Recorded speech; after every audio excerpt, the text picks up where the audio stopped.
porque era construir una casa, pero no para que habitara un ser humano, sino que era construir la casa de Dios.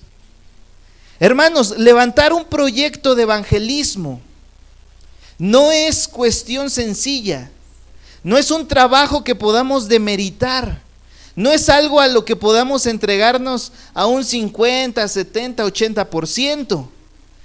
La misión de predicar el evangelio es la misión más sagrada que alguna vez le fue encomendado al ser humano, porque es la obra de ¿quién? ¿Ya lo encontraron? ¿Quién me ayuda?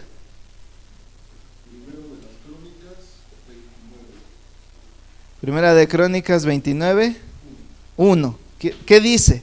Primera de Crónicas 29, 1. ¿Quién me ayuda? Vamos a corroborar que efectivamente la obra era grande. A toda la asamblea, David, el rey, dijo: Salomón, mi hijo, es el único que Elohim ha escogido, pero él es aún joven y sin experiencia, donde el trabajo que tiene que ser hecho es grandioso, porque el palacio no es para ningún humano, sino para Yahvé Elohim. Muy bien, porque era importante y porque era grande la obra y el ministerio de Salomón.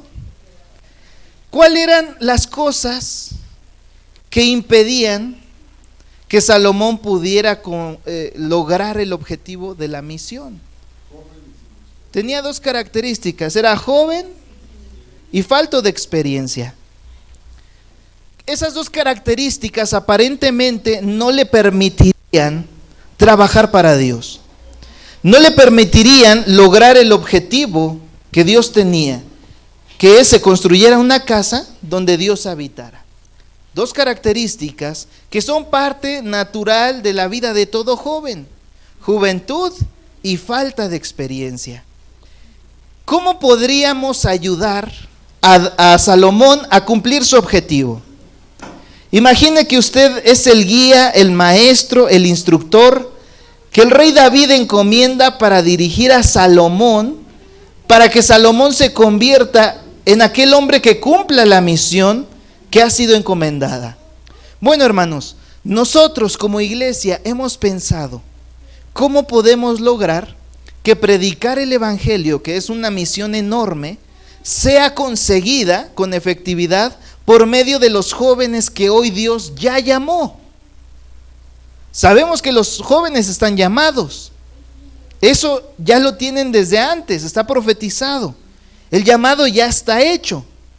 ¿Cómo le hacemos, hermanos, para proveer a nuestros jóvenes de las herramientas necesarias para ser esos jóvenes que trabajen para Dios en el tiempo del fin?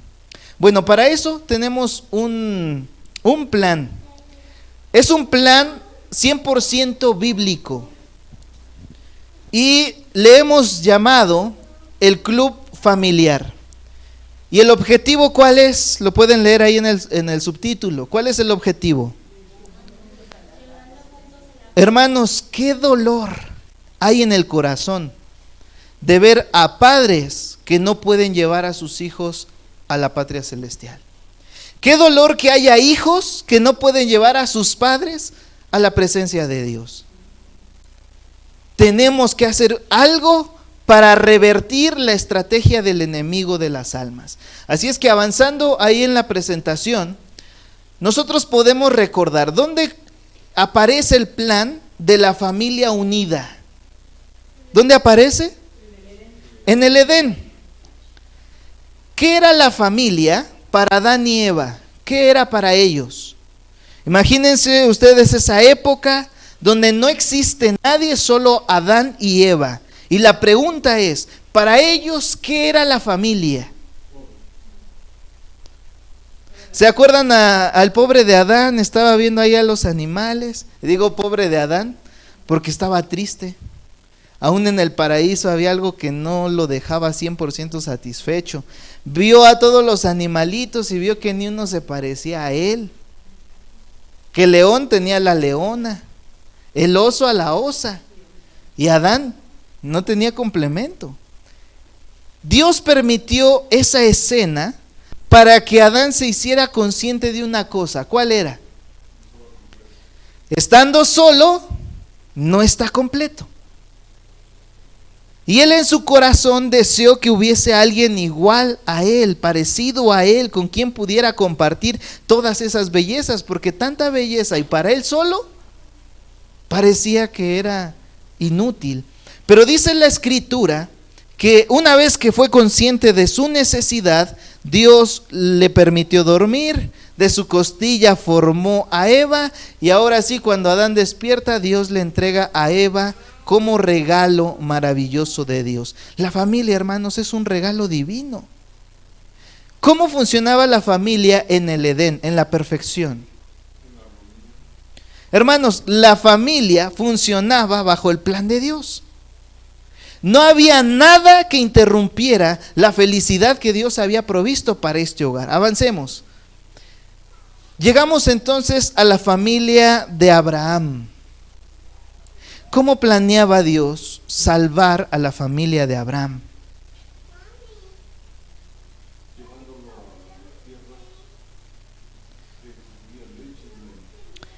Primero deberíamos hacernos una pregunta. ¿En qué peligro estaba la familia de Abraham?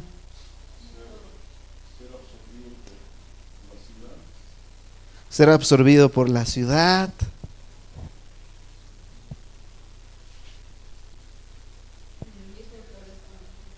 ¿Y cuál es?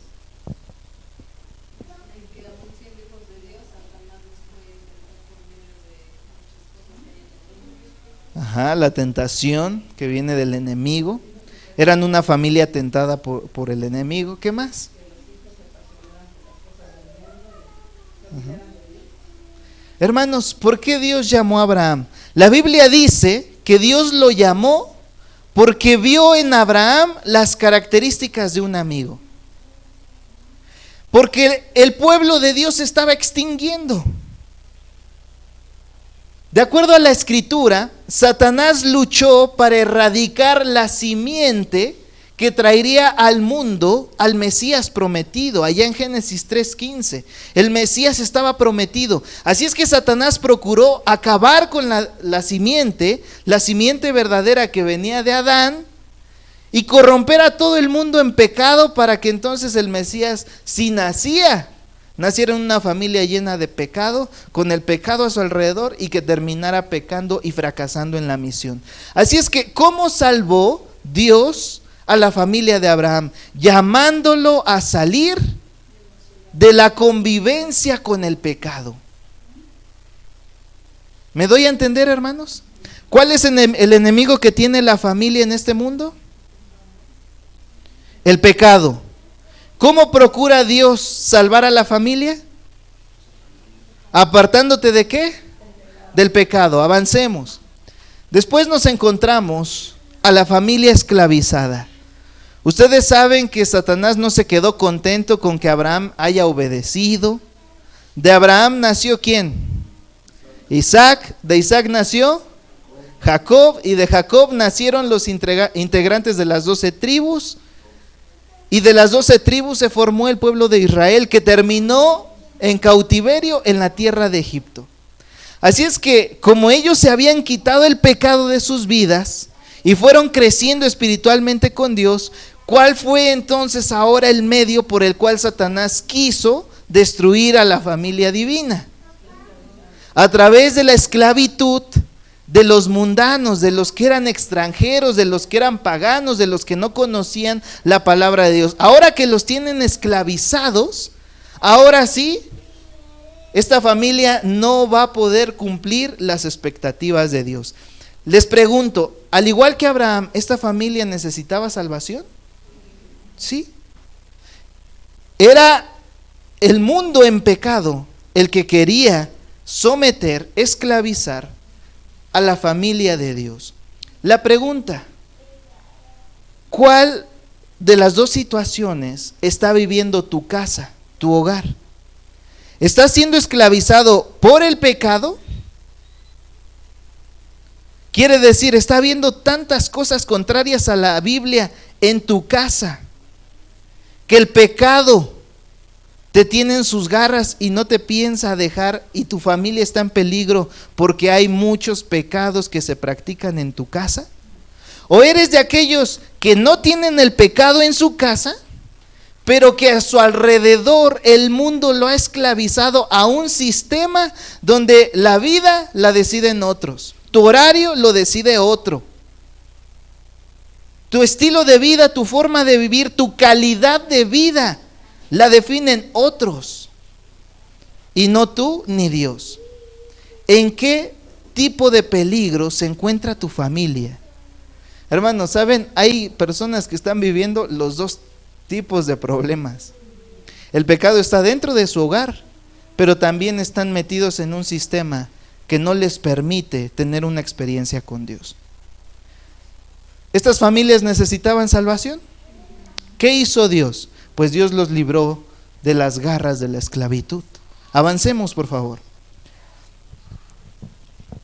¿Cómo quiso Dios salvar a estas familias que eran esclavizadas por un sistema?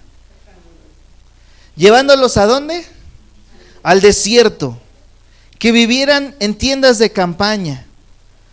Y ahí, estando en el desierto, camino a Canaán, camino a la tierra prometida, en ese proceso, Dios planeaba salvar a la familia. Miren, hermanos, de nada sirve sacar a un ratero de la cárcel y ponerlo en el cielo sin haber pasado por un proceso de transformación, sin haber llegado al desierto para ser restaurado. Porque cuando el ladrón lo sacas de la cárcel y lo pasas directamente al cielo y ve que las calles son de oro, ¿qué crees que quiere hacer el ladrón? De nada sirve sacar a una persona que tiene peleas con su prójimo, llevarlo al cielo, porque cuando esté en el cielo y haya tantos millones y millones de habitantes, esa persona que tiene tendencias a pelear con su prójimo, ¿qué crees que va a querer hacer en el cielo? Porque no pasó por un proceso de restauración.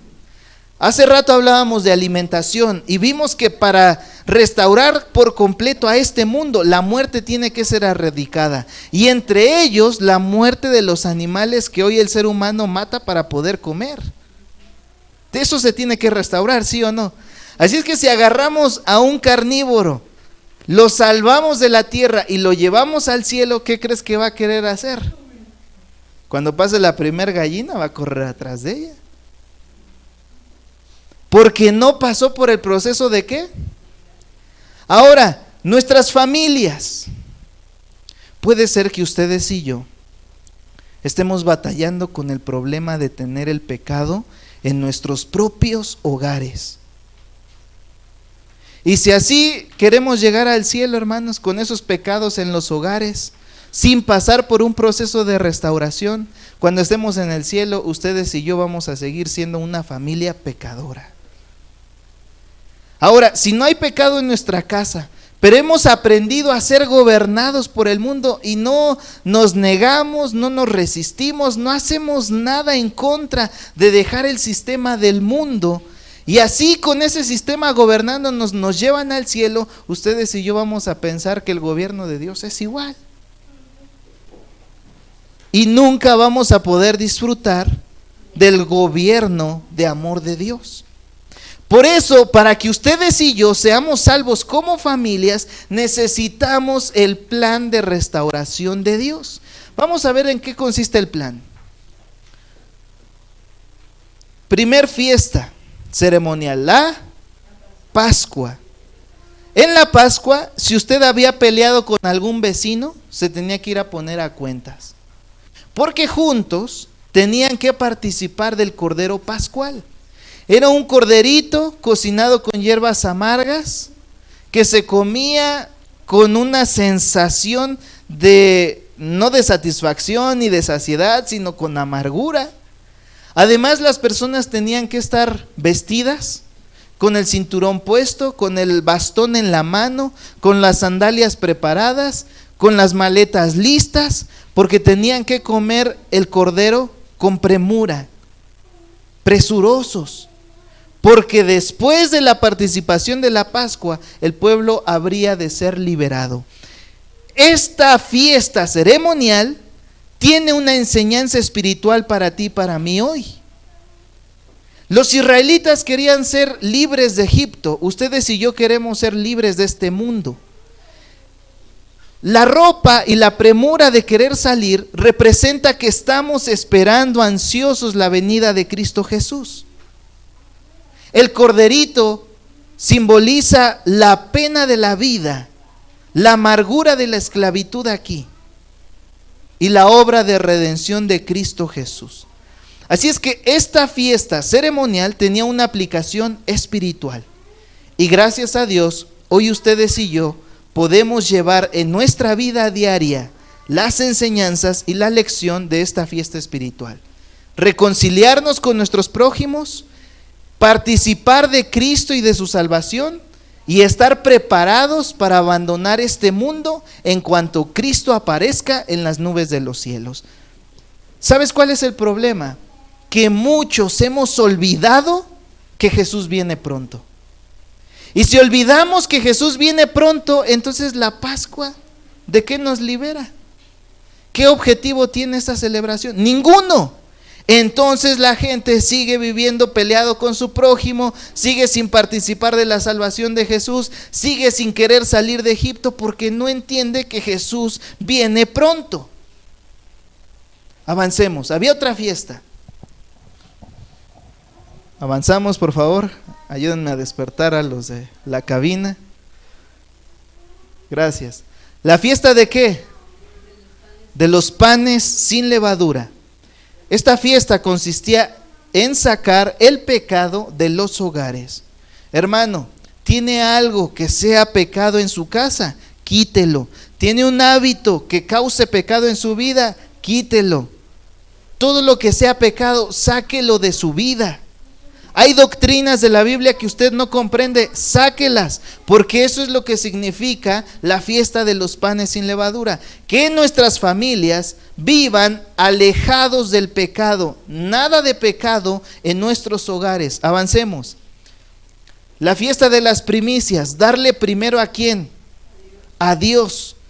Estas ofrendas, hermanos, de nada sirven si no ofrendas primero tu propia vida. Tú y yo somos ¿para quién?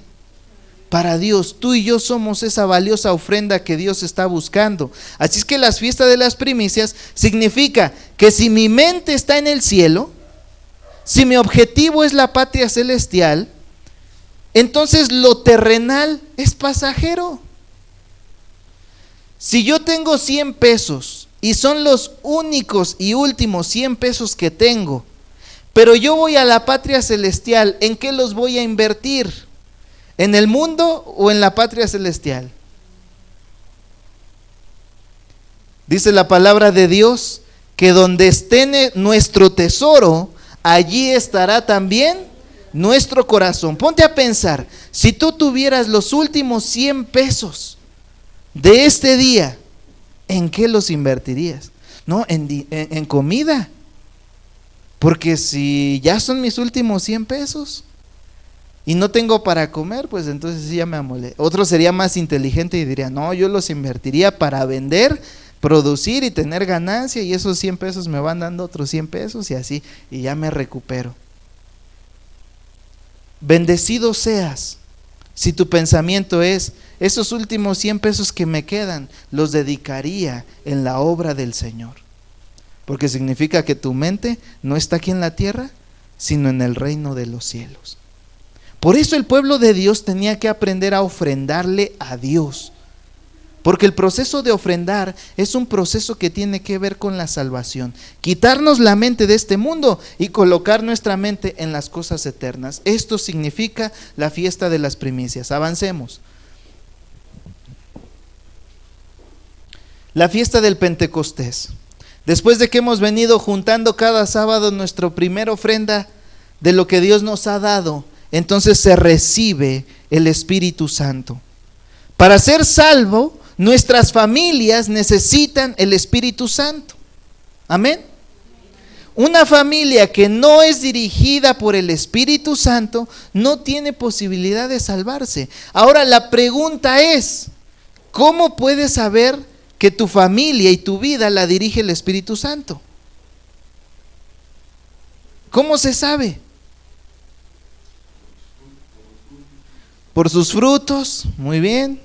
Por sus frutos los conoceréis. ¿Qué son los frutos? Las obras, el resultado, el carácter de la persona, las personas que ha llevado a los pies de Dios. Todo eso es el fruto. Hermanos, nuestra familia tiene que ser una familia evangelística. Si tu familia no es evangelística y no promueve la obra y el resultado del Espíritu Santo a través de su vivencia, hermanos, no vamos a poder ser salvos. Dios tenía un plan, llenar a las familias del Espíritu Santo para que la obra del Espíritu Santo se manifestara desde ellos a través de los frutos. Avancemos. Después venía la fiesta de las trompetas. El objetivo era anunciar el juicio. Hermanos, ¿nuestras familias hoy están predicando el juicio? Nuestras familias son evidencias de que estamos completamente seguros que el juicio se está terminando y Jesús va a aparecer en las nubes de los cielos. Avancemos. ¿Cuál es el juicio? Sabemos que se conocía como la fiesta de la expiación, que era cuando Dios perdonaba los pecados de todos. Y si alguien no había confesado su pecado, esa persona debía de morir. Debía de morir por el pecado que no había confesado. Una vez al año se hacía esta fiesta, pero hoy sabemos que es algo mundial. Dios viene a exterminar el pecado del mundo. Y por lo tanto se requiere la fiesta de las trompetas para anunciar, para llamar la atención a la fiesta de la expiación. Y la fiesta de expiación hoy en día es el juicio investigador que comenzó ¿en qué fecha?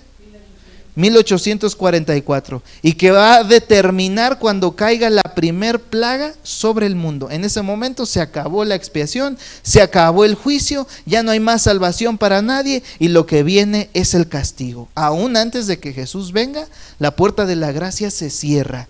Y la pregunta es, ¿nuestras familias se van a salvar? ¿Hemos cumplido los otros requisitos anteriores? Avancemos. ¿Con qué terminaba? Antes, ¿con qué terminaba la fiesta? Con la fiesta de los tabernáculos, que era, como ya nos salvamos, ya pasó la expiación y sigo vivo y mi familia está conmigo, pues ahora vámonos todos juntos al desierto durante 7 días para convivir en armonía y en felicidad y recordar que hasta aquí la mano de Dios nos sostuvo. Vamos a comer saludablemente porque llevaban los frutos de la tierra y entre todos los comían. Es más, llevaban las ramas con los frutos colgando y utilizaban esas ramas para hacer unas cabañitas. Entraban a esas cabañitas, es lo que significa tabernáculos, y entraban a esas cabañitas y durante 7 días vivían ahí. Ahora, ¿qué sucedía al estar 7 días en el desierto? Ay, ya despiértense porque me tengo que ir a trabajar. No, ¿verdad? La ropa, metan la ropa porque de eso te preocupas cuando estás 7 días en el desierto. No. Esta gente iba ahí para gozarse en familia, para convivir, para estudiar la palabra de Dios, para recordar cómo el Señor los había guiado durante todo el año, para ofrecer a Dios una ofrenda que era su propia vida, los frutos que llevaban, para comer juntos, convivir, socializar y retomar fuerzas, hermanos, para el año que venía. Pero cuando estás en el desierto, resulta que en esa cabañita no es como tu cama. De repente te toca un bordito y hasta cuando despiertas como que caminas chuequito. Sales y te das cuenta que tú tienes que buscar tu propio alimento. Porque no hay abundancia ahí donde estás. No es como abrir el refrigerador de la casa y decir, mira, pues aquí tengo todo. ¿Por qué a Dios le interesaba que las familias pasaran por ese proceso de darse cuenta que en el desierto no tenían acceso a todas sus comodidades? ¿Por qué los llevaba a un lugar tan incómodo? para que las familias, como lo acaban de mencionar, entendieran que nuestro reino, nuestro lugar, nuestra casa, no está aquí en la tierra. Cada que ellos salían al desierto, recordaban, hermanos, que un día este mundo va a pasar, que no va a quedar nada. Dice el apóstol Pedro que todas las cosas han de derretirse juntas y todos estos elementos se van a mezclar y de lo que hoy ves no va a quedar nada. La preciosa casa que puedas tener, el coche último modelo que te acabes de comprar, el título universitario que tengas a la mano, de nada te va a servir. Lo esencial cuando Jesús venga va a ser que estés junto a tu familia esperando al Rey de Reyes. Eso va a ser lo único que valga la pena. Cuando Dios venga no le va a interesar si tú fuiste presidente de tu país. A Dios no le va a interesar cuántos títulos tengas en diferentes carreras, en diferentes diplomados. Al Señor no le va a interesar cuántos idiomas sabes hablar. A Dios no le va a interesar si eres rico o eres pobre. Lo único que va a valer es que hayas preparado a tu familia para encontrarse con el Salvador. Eso es lo que vale la pena. Así es que puedes ser el hombre más rico de la tierra. Cuando llegues ante Dios, Él te va a ver como un ser humano, igual que todos, con los mismos derechos, los mismos privilegios, pero también las mismas responsabilidades. Y te va a preguntar, ¿dónde están tus hijos? ¿Dónde está tu familia? ¿Dónde están tus padres? ¿Dónde están tus hermanos? Y querido hermano, si tú no eres capaz de presentarle a tu familia a Dios en santidad, déjame decirte que no vas a poder heredar la patria celestial. Y tal vez sea un favor para ti, porque ¿quién podría ser feliz si sus seres amados no están con Él en el cielo? Por pura lógica, hermanos, ese no sería cielo para ti si faltan tus seres queridos.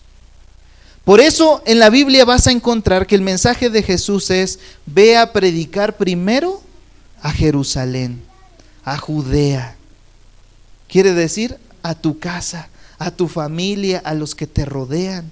Y ya después ve a Samaria y después hasta lo último de la tierra, pero primero tu casa. Avancemos.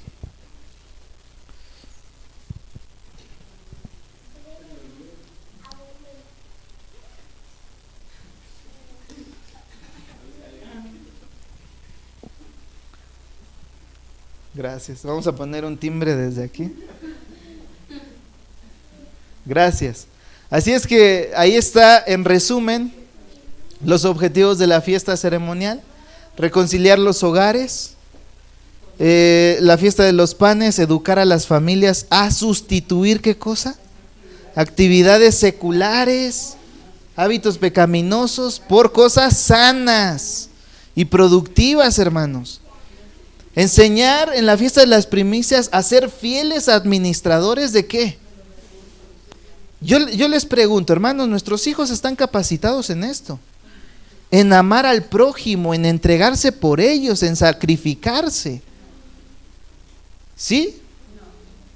¿Nuestros hijos están preparados para sustituir sus malos hábitos por hábitos buenos, por hábitos productivos? A tus hijos les gustan las actividades espirituales, quiere decir, si en un lado le presentan los boletos para un concierto, unas entradas para el cine, unas entradas para Six Flags y del otro lado una conferencia de jóvenes que él va a impartir, ¿cuál escoge? Curioso, ¿verdad? Ya hay muchas sonrisitas por aquí. Ya saben qué van a elegir nuestros hijos. Eso es lo que tenemos que lograr en nuestros hijos. Si no lo hemos logrado, no tengas mucha esperanza de que nuestra familia se va a salvar. Les hemos enseñado a ser fieles administradores de los recursos, dedicándolos primero a Dios. Que ellos sean en su trabajo los número uno como lo fue José. Avancemos. En la fiesta el Pentecostés, hemos preparado a nuestras familias para gozar de actividades recreativas que fortalezcan los lazos de unidad familiar? ¿Lo hemos hecho? ¿Hemos logrado que cada hogar esté constantemente preparado para evangelizar por testimonio? Hace rato les presenté, hermanos, una familia. Nuestro hermano Dani, su hermano Juan, su mamá, nuestra hermana Chave. Y esos 3 integrantes de esa familia están trabajando arduamente por predicar el evangelio de Cristo en sus posibilidades.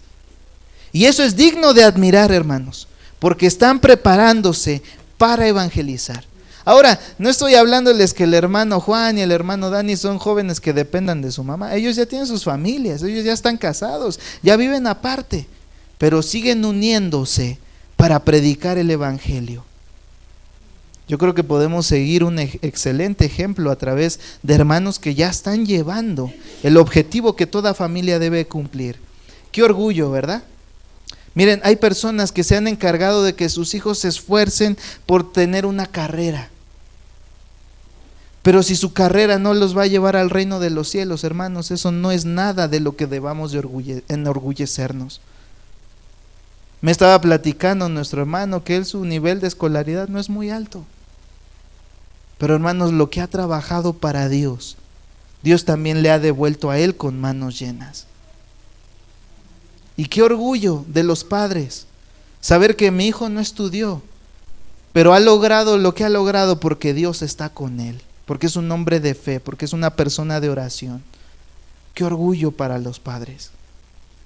Esto es lo que lograban las fiestas, preparar a los jóvenes para hacer esa calidad de seres humanos que Dios necesita. Por eso cuando venía el juicio, ellos estaban a cuentas. No había nada que adornar, no había nada que maquillar, no había nada que hacer de último minuto, porque durante todo el año se habían preparado para el momento del juicio. Y si ahorita que llegáramos a la casa, ya llegas bien cansado y te quitas tu ropita de sábado y te pones una ropa más cómoda, y que ahí te cayera Jesús, y que viera nuestros hogares y que nos inspeccionara, que nos hiciera un juicio, ¿cómo nos encontraría? ¿En la misma armonía con el cielo? Avancemos. Última fiesta, la fiesta de los tabernáculos. ¿Qué tenía como objetivo? Lograr, en este caso para nosotros, por primera vez, un campamento. ¿Para quiénes? Hermanos, este no es un campamento por antojo del director de sociedad de jóvenes. Esto no es un campamento porque a los de esta iglesia les gusta andar de vagos todo el tiempo. Este es un campamento para las familias que tiene como objetivo tener un encuentro especial con Dios en la naturaleza durante 7 días ininterrumpidos. 7 días, una semana, donde usted no se va a preocupar por levantarse a trabajar, donde usted solo se va a preocupar por levantarse para encontrarse con Dios, por cantar, por alabar su nombre, por prepararse, por tener actividades donde sus hijos estén a su lado. Y eso es lo que queremos lograr con la ayuda de Dios siguiendo este plan. Ahora, este plan no va a ser exclusivo de Sociedad de Jóvenes. Escuela sabática está en el mismo tema. Vida familiar está con el mismo objetivo. Evangelismo tiene el mismo objetivo. Y si todos estamos trabajando bajo el mismo objetivo, hermanos, el resultado va a ser impresionante. Muchas manos colaborando en esto. Fortalecimiento espiritual a través de seminarios de vida familiar y de profecía, porque el objetivo de estar allá apartado del mundo es recordar que Jesús viene pronto. Avancemos. Miren, ¿cómo vamos a lograr que a usted, que a sus hijos, que a sus primos, que a sus amigos, que a los amiguitos que nunca han escuchado del amor de Dios les interese? Andrés, ¿tienes amigos que no conocen de Dios?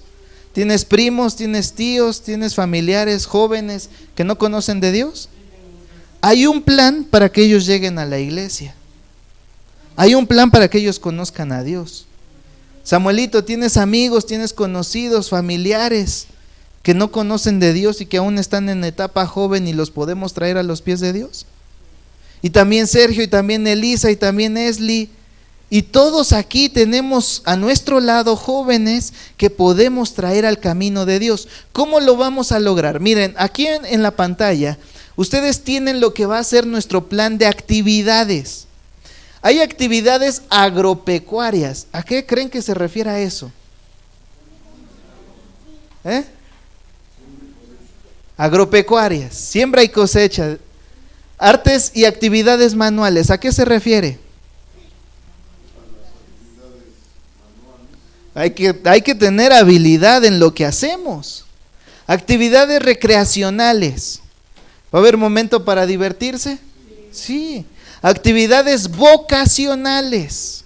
Quiere decir, nos vamos a preparar. Este objetivo no nada más es venir a socializar y perder el tiempo. Es que usted adquiera una vocación. Tenemos artes domésticas, que significa pues las cosas que tienen que hacerse en la casa. Tenemos actividades de crecimiento espiritual, actividades misioneras y de herencia. Y ahí enfrente ustedes están viendo cuántas especialidades son de cada ramo. Estudio de la naturaleza, ¿cuántos son? ¿Cuántas actividades hay? 134 actividades relacionadas con el estudio de la naturaleza. Salud y ciencia. Ay, hermanos, porque los hijos de Dios siempre han sido gente súper inteligente. ¿Qué les acabo de decir? Los hijos de Dios siempre han sido personas superdotadas. No creas que el cristianismo significa, uy, no sabe ni leer ni escribir. No, los hijos de Dios siempre han sido las mentes número uno de este mundo. ¿Quién fue el hombre más sabio sobre la tierra? ¿Quién fue gobernante de Egipto solo por debajo de Faraón? ¿Quién fue gobernante de Babilonia solo por debajo de Nabucodonosor? Daniel. ¿Quiénes eran los líderes de todas las provincias más grandes de Babilonia? Misael, Ananías y Azarías. ¿Sí o no? ¿Quién era el hombre más rico de todos los orientales? Job. ¿Quién era el hombre más rico de todo Canaán? Abraham. Riquísimo, dice la Biblia. Yo les pregunto, ¿el pueblo de Dios en algo está siempre en último lugar? No, el pueblo de Dios siempre está en primer lugar en todo lo relacionado a la salud y la ciencia. Las regionales, las maestrías, otros planes y certificaciones, esas son las cosas que nosotros vamos a estar estudiando a través del club familiar. Ahora, usted dice, ¿qué serán actividades agropecuarias? ¿Qué serán artes domésticas? Vamos a ver, avancemos por favor. Aquí en las actividades ya desarrolladas, si ustedes se dan cuenta, baloncesto, ¿a qué actividad pertenece? Recreacional. Hermanos, el baloncesto está comprobado que ayuda a que las personas sepan usar los dos hemisferios del cerebro. Al utilizar las dos manos para botar el balón, tiene que hacer que el cerebro coordine ambos hemisferios. Por supuesto les da una actividad física que les permite desarrollarse y siempre se relaciona con que está alto, ha de ser porque juega básquetbol, ¿sí o no? Así es que es una de las actividades. Luego está el de banderas avanzado, y esto es solo un ejemplo. Recuerden que de cada uno teníamos 100 y tantas. Ahí por ejemplo tenemos el sistema braille, que es el sistema que utilizan los ciegos para leer. Entonces todo eso se le enseña a sus hijos, porque eso, el sistema braille está en crecimiento espiritual, actividades misioneras y herencia. Quiere decir que si su hijo se encuentra con una persona ciega, va a saber cómo presentarle el evangelio, porque tiene las bases del conocimiento que le va a permitir a este joven leer a pesar de que no tenga vista. Y ahí tenemos, por ejemplo, campamento 1, campamento 2, campamento 3. Son actividades que son recreacionales y que están dentro de lo que vamos a estar estudiando. Avancemos. ¿cómo lo llevaríamos a cabo? ¿Cómo se desarrollarían cada una de estas clases? Por favor, ¿me ayudan? Avancemos con la diapositiva. Usted va a conseguir por integrante de familia una carpeta. En esa carpeta usted va a ingresar la clase teórica. Avancemos, por favor. Digamos que estamos estudiando la clase de baloncesto, así es que usted va a tener ahí un manual que habla acerca de la teoría del básquetbol. Cómo se lanza el balón, cómo son las reglas del juego, etcétera. Todo lo que es teoría sobre esa actividad. Avancemos. Además, usted va a recibir clases de baloncesto, va usted a estar practicando y va a comenzar ahí como que cuatrapeándose con sus propias manos y sus pies hasta que usted empiece a dominar el balón y usted pueda jugar un partidito. Cuando usted es capaz de jugar un partidito de baloncesto, pues entonces ya físicamente empieza a recibir todos los beneficios de esta actividad. Pregúntanle a los niños, cuando vamos a la escuelita y tenemos nuestra clase de básquetbol y es parte de educación física, ¿cómo acaban de sudados los niños? ¿Y cómo acaban de cansados? Porque lo que hacemos es desempeñar toda su capacidad, todo su potencial físico enfocados a esta área. Yo les pregunto, ¿no será que hoy hay muchos niños en la calle con malas amistades, haciendo cosas que no deben, planeando cosas que no son correctas y que podrían sustituir ese mal estilo de vida por un deporte sano? Guiados con instrucción, con capacitación, para que no se convierta también para ellos en un vicio, sino que siempre haya un equilibrio en lo que es correcto. ¿Les ayudaría? Avancemos. Entonces ahí pensemos en otra actividad. Vamos a pensar en la actividad de buceo. Avancemos, por favor. La carpeta, vamos a meter ahí la teoría y de repente pues tenemos que estudiar, ¿no? Y esta actividad pues ya no la puede dar el hermano Ernesto, ya no la puede dar el hermano Moisés, ya no la puede dar David. Como es de buceo y no sabemos bucear, ¿qué tenemos que hacer? Ir con alguien que sea experto en esta clase para que nos las pueda impartir, nos pueda dar la teoría. Y ya que sabemos todos los nombres de las herramientas y de los equipos de un buzo, ya sabemos cómo es el tipo de nado, ya sabemos acerca de las profundidades, ya sabemos cómo abrir y cerrar el tanque del oxígeno. Ya que usted sabe todo eso, ¿qué sigue? La práctica. Avancemos. Entonces vamos a ir a un lugar donde se pueda dar la clase, donde usted lo pueda experimentar y ahí vamos a practicar lo que es el buceo. Miren, estas actividades, número 1, a su hijo le van a dar la capacidad de estar entretenido en cosas que sean sanas y productivas. Además, le va a ayudar a entender la dependencia que tenemos de Dios. Además, le va a ayudar a entender cómo la naturaleza habla del Creador. ¿Sí o no? La Biblia dice que la naturaleza es el primer libro de texto que tenemos nosotros para entender a Dios. Y por supuesto que le va a dar conocimientos que después le permitan tener una vocación. Y si la iglesia y el mundo lo requiere, hermanos, su hijo puede prestar servicio.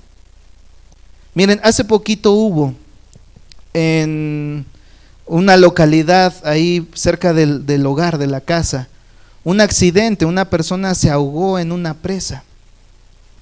Y el servicio de búsqueda y rescate tardó 2 días en llegar. Bueno, eso usted dice, bueno, pues ya ni modo, así se tardaron, pero pues así es la vida. ¿Qué tal si hubiera sido un familiar suyo?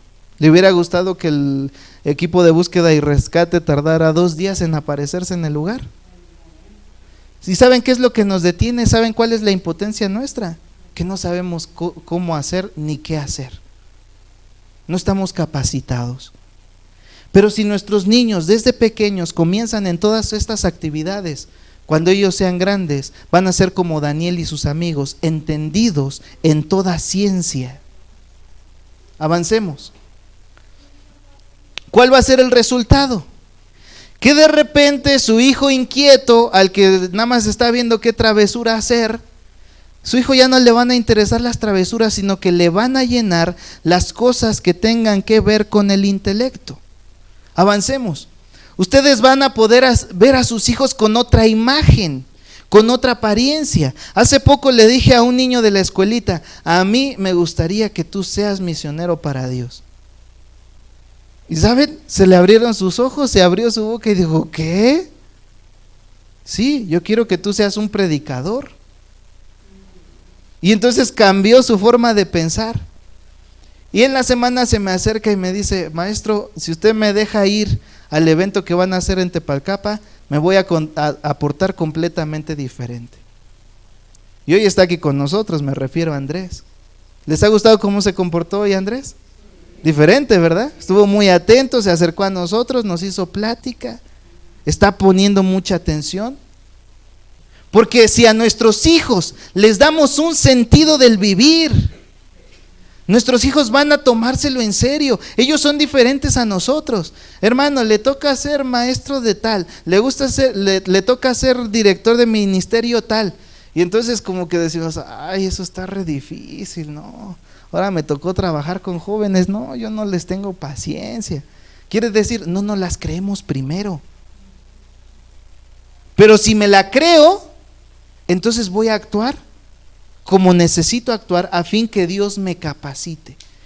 El tema que nos daba David, ¿Eliseo se creyó ser profeta de Dios? ¿Se lo tomó en serio? Sí, y cuando Elías le dijo, ¿qué quieres que haga? ¿Qué quieres que te dé antes de irme? ¿Qué pidió él? Una doble porción de tu espíritu. Y comprobado está, Eliseo hizo más milagros que Elías. Porque entendieron cuál era su vocación. Avancemos. El resultado es que vamos a tener hijos completamente sociables. Una de las cosas que nos preguntaban en casa es, oye, ya que no vas a mandar a Jan a la escuela, ¿no será que le afecte socialmente? Hermanos, hoy Jan platica con todos y platica de todo, pero me he dado cuenta de una cosa. Cuando está con niños, se comporta como niño.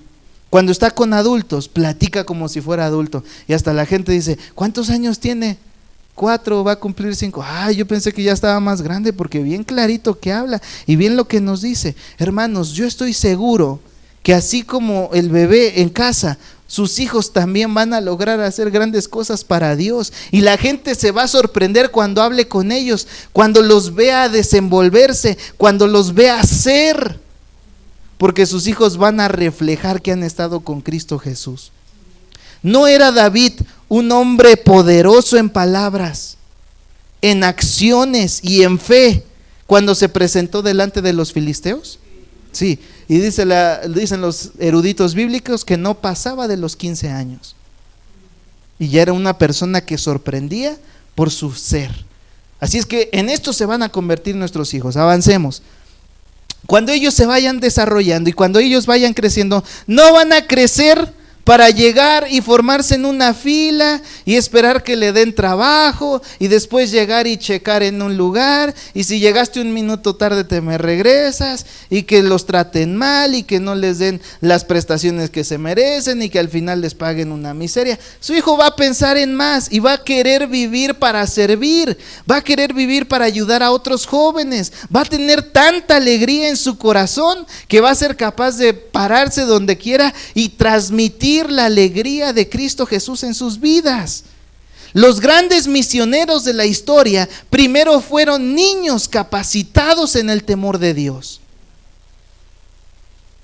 Y quienes empezamos el camino tarde, pues ya después nos cuesta porque no hemos aprendido a ser así. A mí me gustaría que nuestros hijos se conviertan en jóvenes 100% involucrados en las cosas de Dios. ¿Les gustaría? Avancemos. Nuestros hijos van a poder llevar proyectos de evangelismo a otros. No solamente se trata de hacerlos felices, se trata de salvarlos. Y Dios les va a dar la capacidad para previsualizar de qué manera atractiva le puedo presentar el evangelio a otros. Yo les pregunto, ¿nuestras iglesias necesitan programas dinámicos? Sí. ¿Nuestras iglesias necesitan programas dinámicos y espirituales? Sí. ¿Nuestras iglesias necesitan programas dinámicos, espirituales y que logren el objetivo? Sí. Hermanos, ¿cómo se va a lograr eso? Cuando nosotros a nuestros hijos los educamos y los educamos en el camino de Dios y les damos un sentido de trabajo y de misión. Cuando ellos sean grandes van a entender cómo cubrir toda la obra, porque han sido capacitados. Yo les pregunto, ¿era José el mejor administrador de la historia en Egipto? Toda la riqueza de Egipto, hermanos, se logró porque José un día llegó ahí. ¿Sí o no? Él tuvo una estrategia de hacer que el dinero de la gente llegara a manos del gobierno. Cuando la gente se quedó sin dinero, ¿qué dijo? Pues ya no tenemos dinero, pero tenemos animales. Y los animales pasaron a ser propiedades ¿de quién? Del gobierno egipcio. Y se le acabaron los animales, ¿y qué dijo la gente? No, pues ahora ya no tenemos ni animales, pero pues tenemos nuestra tierra. Y todas las tierras pasaron a ser propiedad del gobierno. Y después la gente ya no tenía tierra, ¿y qué dijo la gente? Pues yo me pongo a trabajar para el gobierno. Y se implantó un sistema, porque José tenía una visión mayor que la de todos. Fue dotado desde joven con capacidades diferentes. Ustedes pueden leer en los testimonios acerca de la vida de José. Y el espíritu de profecía dice cómo su padre le había instruido administrativamente en los deberes del hogar. Cuando él llegó a Egipto ya sabía la lengua egipcia. Por eso se abrió camino. Porque hubo un padre que hizo su labor de educación. Y en eso se pueden convertir en nuestros hijos. Avancemos. Nuestros hijos, hermanos, tienen que ser personas que amen la naturaleza, que vean a Dios en el sonido del agua, que escuchen el mensaje de Dios con el murmullo de los árboles cuando los mueve el viento. Nuestros hijos necesitan ser personas que su visión les alcance para contemplar el mensaje que Dios da a través de los árboles, de las piedras, de lo majestuoso que es la naturaleza en este mundo, aún después del pecado. Nuestros hijos necesitan sentirse libres. Nuestros hijos necesitan sentirse como en casa cuando están en la naturaleza y no deben de sentirse ajenos a ella. Un día unos niñitos de la ciudad vinieron a predicar el evangelio con su papá aquí a Santa Cruz. Y cuando llegan ahí, voltean a ver las vacas y uno de los niños dice: ¡wow! ¡Qué perrotes tan grandes tienen aquí! Nosotros nos quedamos viendo y no son perros, son vacas. Nunca había visto una vaca. Es que yo nunca había visto una vaca, pero tenía un cuento donde le aplastaba el botón y decía ¡mu! Pues esto es una vaca en persona, no como en el libro. Hermanos, hay personas que ya llegan a la naturaleza y se sienten ajenos. Y yo les pregunto, ¿en el cielo va a haber ciudades como las conocemos hoy? No, dice la Biblia y el espíritu de profecía que hasta el templo es verde. El templo del cielo tiene árboles. Eso está en Salmos y eso está en primeros escritos. El templo está lleno de naturaleza por todos lados. No son ciudades como las imaginamos aquí. No son caos, no son contaminación, no es tráfico, no es gente. Las ciudades del cielo, hermanos, es lo más maravilloso que hay. Pero aún hoy habría gente que se sentiría ajena en el cielo, porque no está acostumbrado a leer a Dios y aprender de Dios a través de la naturaleza. Avanzamos.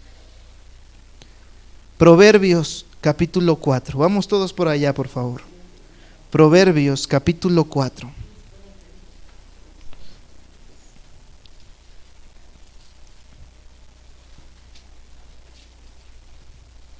Proverbios capítulo 4. Por favor, los espero a que busquen en su Biblia, porque vamos a leer varios textos, pero solo puse el primer versículo ahí como referencia, pero quiero que todos vayamos leyendo.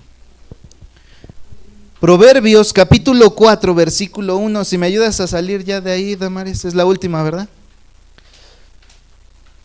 Y después ponemos la última. Si ponemos ahí la Biblia, por favor, para que los que no tienen Biblia lo vayan leyendo. Proverbios capítulo 4, versículo 1. Proverbios capítulo 4, verso 1. Y nos dice la palabra de Dios, un pasaje poderoso, un pasaje inspirado, un pasaje que puede transformar hoy tu vida. Dice ahí: oíd, hijos, la enseñanza de ¿quién? Y estad atentos para que conozcáis ¿qué? Hermanos, dice la gente: ay, déjalos correr como quieran, que se suban, que brinquen, que jalen, que empujen. Son niños. Pero dice la Biblia que es al revés. El padre tiene que enseñar a su hijo, ¿qué cosa? Cordura. Cordura quiere decir que sean niños cuerdos, que sean niños lógicos, que sean niños que usen la razón. ¿Cómo dice la Biblia que era Jesús en su crecimiento y desarrollo? Jesús crecía en gracia. ¿Para con quién? Para con Dios, y los demás decían: ay, qué niño tan latoso. Así dice la Biblia. No, para con Dios y con los hombres. Por eso la instrucción es: hijos, por favor escuchen la enseñanza de un padre. Estén atentos para que el padre les proporcione cordura. Quiere decir raciocinio, un buen uso de la razón. Versículo 2. Porque os doy buena enseñanza, no desamparéis mi ley. ¿Qué es lo que tiene que hacer un padre? Colocar la ley delante de su hijo para que su hijo no se aparte de su ley, de las reglas. Si la ley que colocamos delante de ellos es la ley de Dios, hermanos, mucha mayor bendición se va a recibir. Dice ahí el sabio Salomón: porque yo también fui hijo de mi padre, delicado y único delante de mi madre. ¿A quién le dio Dios la gran tarea de levantar su casa? ¿A quién? ¿De quién fue la gran tarea de levantar la casa de Dios? No, de Salomón. ¿Quién le tenía que enseñar para que él lograra el objetivo? Su papá. Excelente. El papá le tenía que enseñar. ¿Cómo fue Salomón gracias a la enseñanza de David? Versículo 3. No se pierdan. Versículo 3. ¿Cómo era Salomón cuando era niño?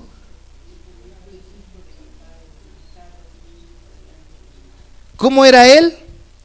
Delicado y único. ¿Latoso? ¿Desastroso? No. Hermanos, miren, nuestros hijos no tienen la culpa de ser desastrosos, y latosos, y correlones, y brincadores. La culpa es nuestra, porque no les hemos provisto en qué conducir su energía.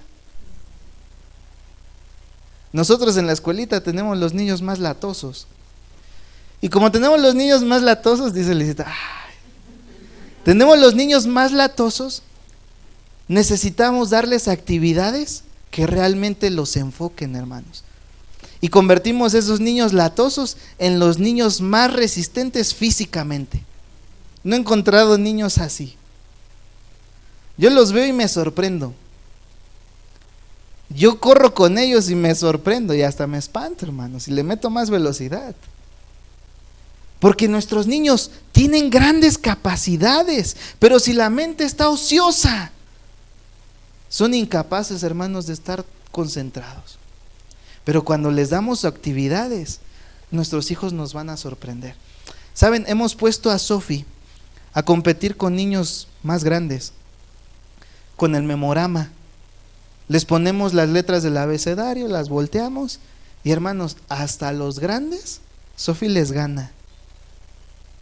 Tiene 4 años. Y no ha habido niño grande que nos visite que le gane a Sofi. Tiene una actividad mental impresionante. Ya hasta nos dimos cuenta, el otro día estábamos ahí instalando unas conexiones en San Mateo y la escuchamos predicar. porque se paró en el púlpito mientras nosotros hacíamos todo y empezó a predicar. Y volteó y le digo a Ernest, hoy ya tenemos la próxima predicadora. ¿Saben qué estamos haciendo en la escuelita, hermanos? Empezar a que ella racionalice el mensaje para que un día lo pueda compartir bien. Hermanos, nuestros hijos tienen capacidades, pero las están desperdiciando en actividades que no son provechosas. Sus energías se concentran tanto que lo que hacen nuestros hijos es desatarse. Yo les pregunto, ¿Salomón tenía grandes capacidades intelectuales? ¿Sí o no? ¿En qué fueron enfocadas? En el servicio a Dios. Por eso cuando Dios aparece y le dice, pídeme lo que quieras, él rápido dice, Señor, necesito sabiduría para gobernar bien a tu pueblo. Pero es que cuando él era niño era diferente. No nos engañemos, los psicólogos de hoy en día dicen, cuando crezcan se le van a quitar, y no es cierto. Cuando somos grandes llevamos a la práctica siempre todos los desórdenes que tuvimos cuando éramos niños. Por eso a nuestros hijos les podemos cambiar el panorama. Y dice ahí, versículo 4, el que me enseñaba y me decía, retenga tu corazón mis razones, guarda mis mandamientos y vivirás. Adquiere sabiduría, adquiere inteligencia, no te olvides ni te apartes de las razones de tu boca. ¿Cuál es el consejo de Salomón? Meta a su hijo a estudiar. ¿Así dice? No. ¿Qué es lo que le invita a un joven? Salomón le invita a un joven. ¿Qué es? ¿Adquiere qué? Dinero. ¿Qué le invita? Adquiere sabiduría y adquiere ¿qué? Hermanos, las actividades, los poquitos ejemplos que les pudimos dar, ¿van a ayudar a que su hijo sea sabio y sea inteligente? Que tenga vocación, que tenga preparación a futuro, que conozca cosas que otros niños no conocen. ¿Sí? Pues entonces está en el camino de lo que la Biblia nos dice que es correcto para nuestros hijos. No te apartes ni te olvides de las palabras de mi boca, dice la Biblia.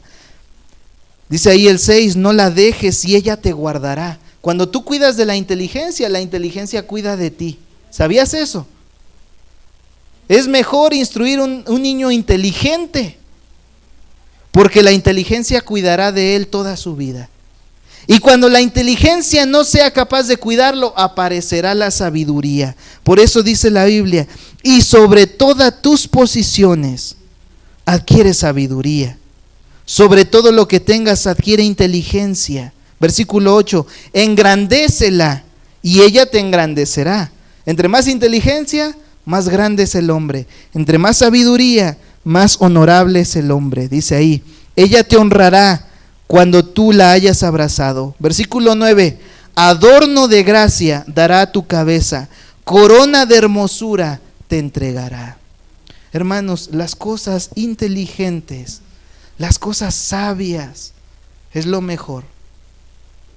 Un día llego con un cubo de Rubik para cada uno de los niños y se los pongo en sus manos. Y les digo, resuélvanlo. Y lo primero que me preguntaron es, ¿y tú lo sabes resolver? No, yo también me compré el mío. Vamos a resolverlo juntos. Hermanos, sus hijos tienen grandes capacidades, pero es que no los vemos como esos niños capaces. Los seguimos viendo como los niños inquietos que los tenemos que aguantar, cuando son niños que nos van a enseñar, porque en ellos Dios ha puesto sabiduría e inteligencia. El Espíritu de Dios obra más rápido en ellos que en ti y en mí. Por eso dice la Biblia que esta obra la terminarán los niños. Amén. Los lugares donde tú no puedas entrar a predicar, un niño se levantará y dará el mensaje final. Donde las leyes del gobierno te persigan y te encarcelen y te maten, los niños serán protegidos, incluso por las leyes del mundo, y ellos hablarán lo que a ti y a mí nos prohíban decir. Así es que con la ayuda de Dios hay un plan, hermanos, y quisiera escucharles. ¿Creen ustedes que este plan va a ser efectivo? Este plan nos va a traer riqueza espiritual. Este plan nos va a traer familias reconciliadas. Este plan nos va a traer familias salvas. Vamos a la última diapositiva, por favor. Yo creo que sí, hermanos. Y yo creo que si más buscamos en la Biblia, más mensajes vamos a encontrar. Lamentablemente el tiempo se acabó y es momento de terminar. Pero antes de terminar quisiera decirles que hay una sola cosa que puede hacer que este plan perfecto fracase. En la antigüedad fracasó y los israelitas no fueron lo que Dios quería. Y hoy en día hay una forma en la que este plan perfecto para que tu hijo sea diferente en este mundo, para honra y gloria de Dios, fracase. Y es cuando nuestros hijos no pueden ser sacados de la situación en la que están. Cuando ya no tenemos suficiente poder y suficiente autoridad o suficientes fuerzas para sacar a nuestros hijos de donde están. ¿Saben qué hicieron los israelitas, hermanos? En su corazón nunca abandonaron a Egipto. En la mañana lo estudiamos. ¿Qué deseaban ellos? Ay, la comida de Egipto. Ay, la música de Egipto, las pachangotas de Egipto. Y cada que hablaban era Egipto y Egipto y Egipto. ¿Dónde estaba su corazón? Yo quiero invitarles, hermanos, a que no dejemos que este plan fracase.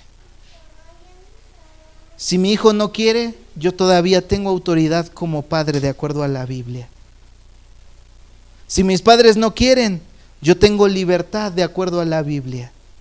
Es menester obedecer a Dios antes que a quienes, a los hombres. Si yo tengo amigos que no saben que sus papás no están aquí y no están escuchando este plan, pero yo sé que se pueden salvar, es mi misión ir y decirles que Cristo salva.